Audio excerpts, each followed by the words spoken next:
네, 안녕하세요. 노승수 목사입니다. 저는 경상대학교 철학과 합동신학원 대학교에서 신학을 공부했고 웨스트민스터 신학대학원 대학교에서 심리학 공부를 했습니다. 지금 현재 목회는 좀 쉬고 있고요. 핵심감정, 탐구, 치유, 성화, 공동체의 저자입니다. 집필 동기는 이제 제가 이 공부를 시작한 거는 굉장히 오래됐습니다. 1997년경부터 핵심감정 공부를 했고요. 상담에 관심을 가지기 시작한 것은 이제 대학을 들어가던 87년경부터 크게 관심을 가졌고요. 아버지하고 어떤 그런 관계 갈등, 이제 그런 것들이 이제 집필의 큰 동기였습니다. 사회에서 흔히 이제 소개되어지는 것 중에 의처증, 의부증 이런 얘기들을 하잖아요.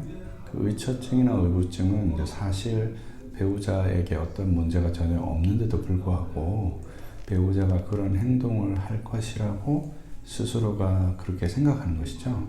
이제 그렇게 생각하는데 그것이 마치 자기의 문제가 아니라 배우자의 문제인 것처럼 생각하는 그런 종류의 감정 기제가 사람마다 정도의 차이는 있지만 세상을 이해하는 방식인 거거든요. 그러니까 이제 사실은 배우자에게 전혀 문제가 없지만 배우자에게 문제가 있다는 방식으로 이런 의심의 마음이 자기 마음속에 있고 그런 의심의 마음으로 배우자의 행동을 보니까 하나에서 열까지 다 의심스럽게 보이는 것이죠. 핵심 감정은 이제 이런 3살 때에 하던 코 올리는 버릇 이런 것을 얘기하는 것이 아니라 그 3살 때 아이가 엄마하고 관계 그리고 자연과의 관계 이 세계와의 관계를 맺으면서 자기 안에 형성되어진 세상을 이해하고 자기 자신을 이해하는 자기 나름대로의 어떤 특징들을 가지게 되어지는데 그런 특징이 바로 핵심 감정이라고 할 수 있고 이 핵심 감정 때문에 하나님과의 관계가 어려워지기도 하고 이웃과의 관계가 어려워지기도 하고 자기 자신과의 관계가 어려워지기도 해서 이런 문제들로 인해서 가정이 깨지기도 하고 교회가 깨어지기도 하는 문제들을 낳습니다.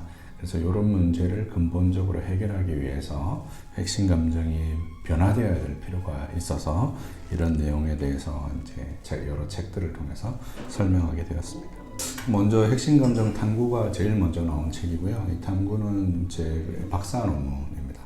박사 논문을 그냥 그대로 낸 것은 아니고요. 약간 이제 리뉴얼을 했는데 하나의 이제 주제는 이제 크게 3가지인데 신학과 심리학을 이제 통합한 내용인데요. 우리 안에 있는 어떤 감정적인 힘, 그 다음에 그것이 이렇게 우리의 인격으로 이제 나타나는 것, 그리고 그 인격이 세상에 투영되어서 세상이나 타인이나 하나님을 이해하는 방식, 이렇게 3가지 범주로 이제 인간을 이제 신학과 심리학을 통합해서 설명을 한 것이죠. 그렇게 통합해서 설명한 다음에 인간을 어떻게 이해할 것인가 하는 인간 이해 모델을 설명을 하고 그 다음에 그런 인간들의 어떤 문제들에 어떻게 치료적으로 개입할 것인가 하는 이제 치료 모델을 제시해서 교회 안에서 실질적으로 어떤 치료가 일어나고 성장이 일어나도록 이제 신학과 심리학을 잘 통합한 특별히 이제 개혁신학의 원리를 따라서 잘 통합한 책이 이제 핵심감정 탐구라고 할 수 있고요.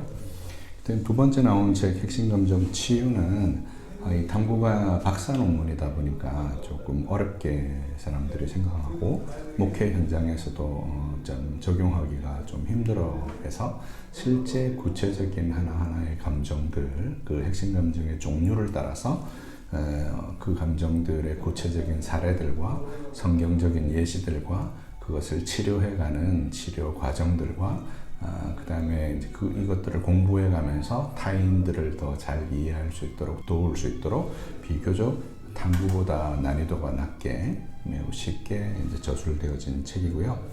3번째 책은 이제 핵심감정 성화인데요. 이 성화는 특별히 탐구가 신학과 심리학이 이렇게 융합되어지고 통합되어지는 데 포커스를 뒀다면 성화는 이제 오히려 더 신학에 더 방점을 많이 찍었습니다. 이제 특별히 칭의와 성화의 문제에 있어서 오늘날 이제 교회 안에서 칭의가 강조되지만 성화가 잘 나타나지 않는 이유들에 대해서 신학적인 설명들과 웨스트민스터 대유리 문답을 가지고 이것을 좀 체계적으로 설명해서 한 사람 안에 있는 개인적인 감정들이 어떻게 성화되어져 나가고 정말 하나님 앞에 갈 수 있는가 하는 부분들을 좀 설명한 책이고요.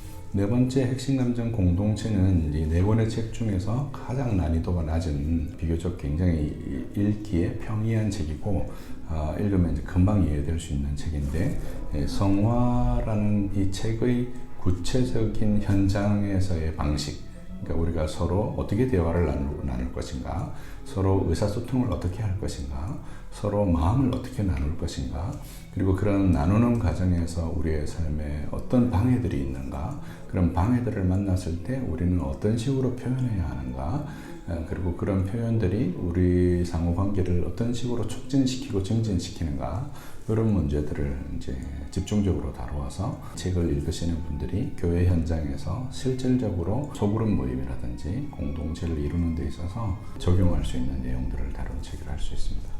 이 책은 신앙 성장을 바라시는 분들께 추천하고 싶고요. 자기 내면에 상처가 있다고 느끼시는 분들에게도 추천하고 싶습니다. 오랫동안 반복적인 죄 문제를 벗어나지 못하고 신앙이 다운되신 분들에게도 좀 추천할 수 있겠다 싶고요. 그 다음에 어떤 영적 성장을 열망하시는 분들께도 이런 책들을 추천할 수 있을 것 같습니다. 그럼 사용 방법은 이제 사실은 이 네 권의 책은 책을 읽어서 금방 그것을 우리의 삶에 적용할 수 있는 그런 종류의 책들은 아닙니다. 예를 들어서 우리가 이제 지식도 이제 두 가지 종류의 지식이 있을 수가 있잖아요, 그죠? 예를 들어서 뭐 사회과 과목 같은 것을 공부할 때 그냥 암기하면 곧바로 문제의 정답을 맞추는 데 있어서 아무런 문제나 어려움이 없습니다. 근데 체육 과목이라든지 예능 과목이라든지 음악 과목 같은 경우는 그것을 이론을 이해하는 것과 그 이론을 실제로 내 몸에 익히는 것에는 이제 여러 가지 차이들이 생기게 되잖아요. 특별히 사람들과 관계를 맺는 방식이라든지 나 자신을 정서적으로 받아들이는 방식이라든지 관계에 있어서 우리가 말을 어떻게 하는지는 내가 머릿속으로 이렇게 해야지라고 생각한다고 해서 곧바로 그렇게 되는 것들이 아니거든요. 이런 것들이 되어지려면 이제 연습이 필요로 하고 그렇게 충분히 연습되어지는 방식으로 이 교재들이 사용되어지면 좋고요. 연습해 가시면서 이론은 계속해서 업데이트 하시는 게 좋은데, 그래서 우선적으로 이 네 권의 책 중에서 개인적인 공부를 한다면 치유를 들고 공부를 하시는 것을 권하고요. 공동체적인 공부로 소그룹으로 이 공부가 이루어진다면 핵심 감정 공동체라는 책을 가지고 공부를 시작하시면서 하다가 모르는 것이 있고 잘 이해되지 않는 부분이 있을 때 탐구나 성화라는 책을 찾아보시면서 이론적인 뒷받침을 더 해가는 그런 방식의 공부를 추천드립니다. 좀 최선의 활용법이 되지 않을까 생각이 됩니다. 정말 좋은 책을 사셨고요. 여러분 인생에서 내가 미래를 바꾸고 내 삶의 어떤 질이 바뀌고 내 결혼 관계와 내 교우 관계와 내가 회사에서 여러 사람들과의 관계가 바뀌기를 원하고 내가 영적으로 성장하기를 원한다면 이 책을 여러 번 숙독해서 보시고 실천적으로 적용하시는 것들을 권합니다. 그냥 한번 읽고 얻을 수 있는 것은 없습니다. 그렇게 단언해서 말씀드릴 수 있을 것 같네요.